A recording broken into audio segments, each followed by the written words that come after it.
ഇപ്പൊ പുതിയൊരു പാർട്ടി ആചിക്കാൻ ഇവരൊക്കെ വിശ്വാസം എന്താ? മരിച്ചാൽ ഖുർആൻ ഓതാൻ പാടില്ല. എന്ത് പറയുന്നു? ഇവിടെ ഉണ്ടോ അങ്ങനത്തെ വീട്? മരിച്ചാൽ ഖുർആൻ ഓതാത്തെ? അല്ല, ഇവിടെ നിങ്ങൾക്ക് അറിയില്ല. എന്നാൽ ഈ പുതിയ പാർട്ടിയുണ്ട്, ജമാഅത്ത്, മുജാഹിദ്, അങ്ങനെ പല പേരുണ്ട് അവർക്കൊക്കെ. മരിച്ചാൽ ഖുർആൻ ഓതാൻ പാടില്ല.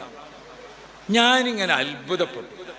നമ്മളിപ്പം മരിച്ചാൽ ഖുർആൻ ഓതാൻ പാടില്ല എന്ന് തീരുമാനിക്കാം എന്ന് വെക്കാം അല്ലേ? അങ്ങനെ നമ്മൾ തീരുമാനിച്ച് നിൽക്കുമ്പോഴാണ് ഈ സദസ്സിക്ക് ഒരാൾ വന്നിട്ട് പറഞ്ഞു, നമ്മൾ ഇന്ന ആള് മരണപ്പെട്ടിട്ടുണ്ട് എന്ന് പറഞ്ഞു. നിങ്ങളൊക്കെ എന്താ പറയാ? അത് ഓതാൻ പറ്റുമോ? അത് ഖുർആനല്ലേ? മരിച്ചാൽ ഖുർആൻ ഓതാൻ പറ്റുമോ?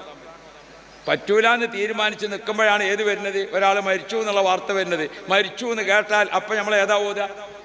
ഇന്നാലില്ലാഹി. പിന്നെ ഇതിൻ്റെ കഥ എന്താ? മരിച്ചാൽ ഖുർആൻ ഓതാൻ പറ്റൂലെങ്കിൽ പിന്നെ ഇന്നാലില്ലാഹി എല്ലാം പറ്റുമോ?